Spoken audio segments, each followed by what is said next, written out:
Dear students, today we will be discussing about the forests and wildlife. Wildlife term हम mostly उन animals के लिए इस्तेमाल करते हैं विच आर अनडोमेस्टिकेटेड, जिन्हें इंसान नहीं पालता है. For example lion, bear, tiger वगैरह, इन सब के लिए हम इस्तेमाल करते हैं term wild life. But in science हम हर उस प्लांट या एनिमल के लिए टर्म इस्तेमाल करते हैं wild, which grows in the wild habitats. हर उस प्लांट या एनिमल के लिए जो ग्रो करता है विदाउट ह्यूमन इंटरफेरेंस, हम उसको कहते हैं वाइल्ड. यानी कि वाइल्ड लाइफ में हर वो प्लांट और एनिमल आता है, एक्सेप्ट इसमें जो भी प्लांट्स और एनिमल्स हैं वो आते हैं वाइल्ड लाइफ में, एक्सेप्ट डोमेस्टिकेटेड एनिमल्स और क्रॉप प्लांट्स. अब डोमेस्टिकेटेड एनिमल्स और क्रॉप प्लांट्स जो हैं, these are just few hundred species. अब बाकी जो है, there are more than 17 lakh species of plants and animals.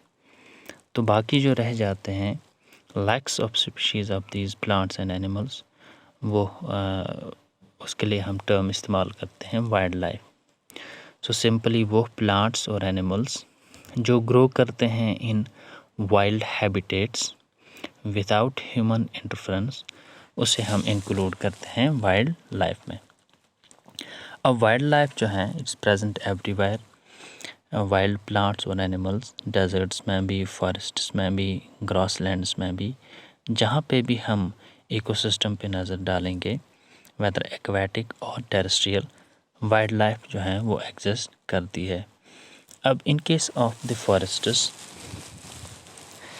and in case of the grassland ecosystems and in case of the aquatic ecosystems, wild life जो है वो exist करती है. और इसमें फिर बर्ड्स है, मैमल्स है, इंसेक्ट्स है. इस तरह प्लांट्स में फिर एंजियोस्पर्म्स हैं, जिम्नोस्पर्म्स हैं, ब्रायोफाइट्स हैं वगैरह. ये सब जो है डिफरेंट स्पीशीज़ इनकी. अब किसी भी इकोसिस्टम में जो डिफरेंट स्पीशीज़ मौजूद होती है प्लांट्स और एनिमल्स की, उसे हम कहते हैं बायोडाइवर्सिटी या स्पीशीज़ बायोडाइवर्सिटी. सो किसी भी इकोसिस्टम में या किसी भी एरिया में जो प्लांट्स जो है उनकी स्पीशीज़ कितनी है और एनिमल्स की स्पीशीज़ कितनी है, उनका सम, उसे हम कहते हैं बायोडाइवर्सिटी या species biodiversity. Say for example in an ecosystem, अगर total number of species of plants and animals is say 100, सो उस इकोसिस्टम या उस एरिया की बायोडाइवर्सिटी होगी 100. अगर किसी इकोसिस्टम में जो number of species of plants and animals जो है से दैट्स 500, सो उसकी बायोडाइवर्सिटी जो होगी that will be 500. That means there are 500 species of plants and animals present in the area or in an ecosystem. अब ये ecosystems जो है where wildlife exists, इसमें एक important है forests, जहाँ पर बहुत सारी बायोडाइवर्सिटी जो है, या हम कहेंगे बायोडाइवर्सिटी हॉटस्पॉट्स, वो एग्जिस्ट करते हैं. यानी कि इनमें बहुत स्पीशीज़ डाइवर्सिटी होती है, वो एग्जिस्ट करती हैं फॉरेस्ट्स में. फॉरेस्ट सिंपली हम डिफ़ाइन जब करते हैं फॉरेस्ट को, ये वो ट्रैक्ट ऑफ लैंड है, या हम कहेंगे एरिया, लैंड एरिया है, जहाँ पर वेजिटेशन में ट्रीज़ जो हैं वो डोमिनेंट होते हैं. जैसे कि हमारे पास यहाँ पर फॉरेस्ट्स हैं, जब हम नज़र डालते हैं वी सी ओनली दीज देवदार एंड ये स्पीशीज़ जो है इसमें हमें नज़र आते हैं देवदार. इसी तरह जब हम फॉरेस्ट के अंदर फिर जाते हैं we see different types of the plants, लेकिन दूर से हमें सिर्फ ट्रीज़ नज़र आते हैं, बट देयर एग्जिस्ट वहाँ पे और भी स्पीशीज़ जो हैं प्लांट्स की, क्लाइंबर्स हैं, श्रब्स हैं वगैरह, वो सब मौजूद होती है. लेकिन जब हम दूर से नज़र डालते हैं what we see only the trees. So वो एरिया जहाँ पर वेजिटेशन में डोमिनेंट होंगे ट्रीज़ और हमें दूर से दिखाए विथ क्लोज्ड कैनोपी, उसे हम कहते हैं फॉरेस्ट। यानी कि वो एरिया जहाँ पर डोमिनेंट होते हैं प्लांट्स जहाँ पे मौजूद होते हैं लेकिन डोमिनेंट उसमें होते हैं ट्रीज़, उसे हम कहते हैं फॉरेस्ट। और फॉरेस्ट जो हैं ये फूड प्रोवाइड करते हैं टू द वाइल्ड जो वहाँ पर होते हैं एनिमल्स। और इस तरह से फॉरेस्ट जो है they are rich in biodiversity. क्योंकि ये रिच हैं बायोडाइवर्सिटी में, इनकी कंजर्वेशन ज़रूरी है कि फॉरेस्ट मस्ट बी कंजर्व्ड। पहला ये है कि यहाँ पर बहुत सारी बायोडाइवर्सिटी है और इनको कंजर्व करना इसलिए ताकि बायोडाइवर्सिटी जो है यानी कि प्लांट और एनिमल स्पीशीज़ जो हैं, वाइल्ड प्लांट और एनिमल स्पीशीज़, उनको हम कंजर्व करें ताकि उनकी पॉपुलेशन पे असर ना पड़े। इसलिए ज़रूरी है कि forests must be conserved.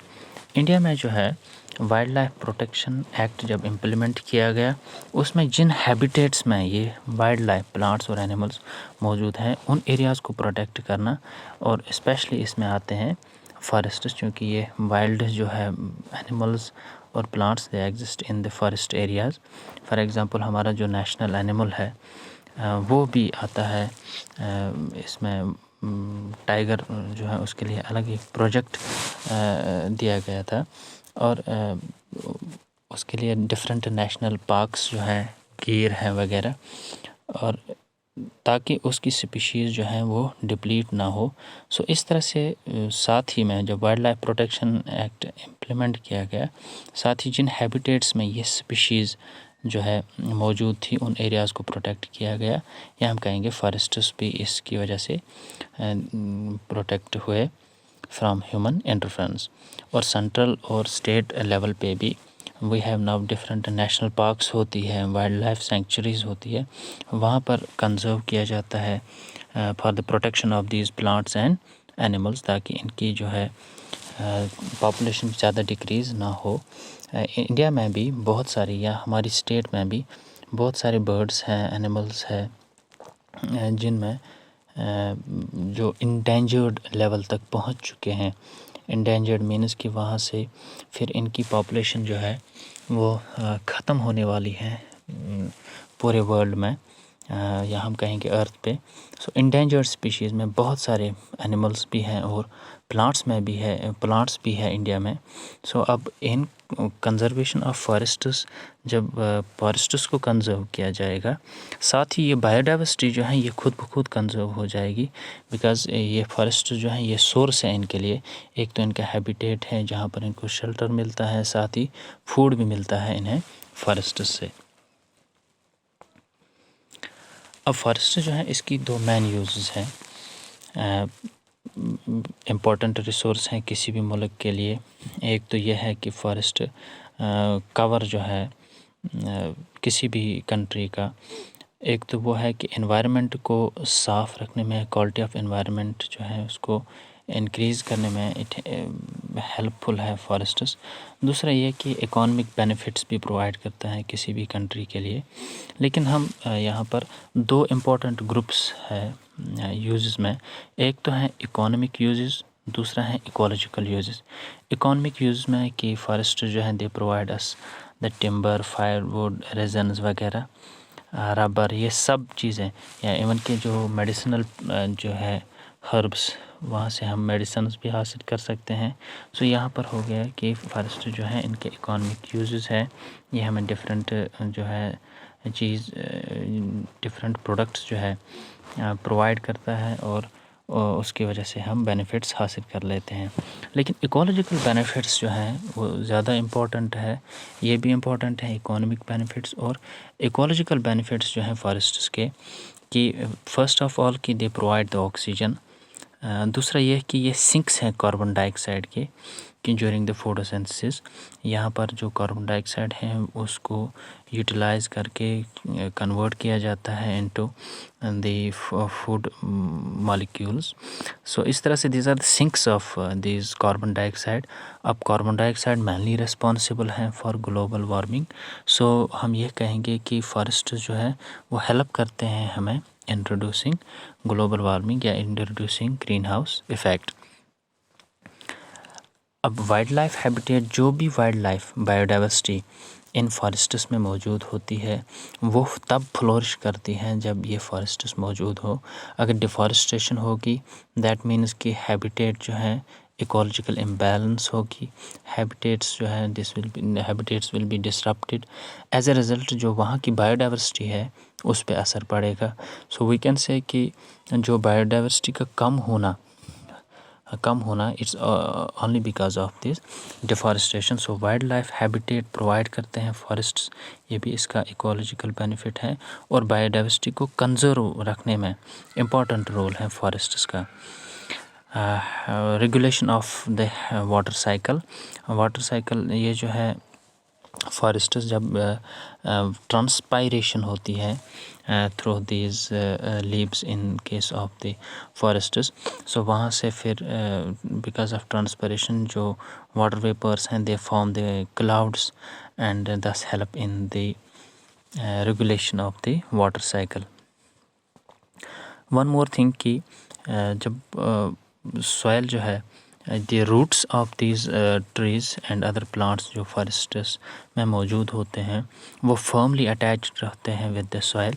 As a result जो सॉइल है उस का इरोजन नहीं होता है। सो we can say they help in the soil conservation.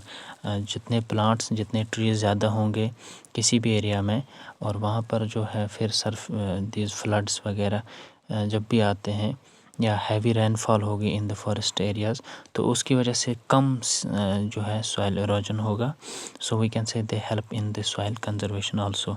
And one more thing कि फॉरेस्ट जो है ये this are the tourist destination, they have the aesthetic value, pleasing to eyes होते हैं जब when we see these forests in the different areas of the world.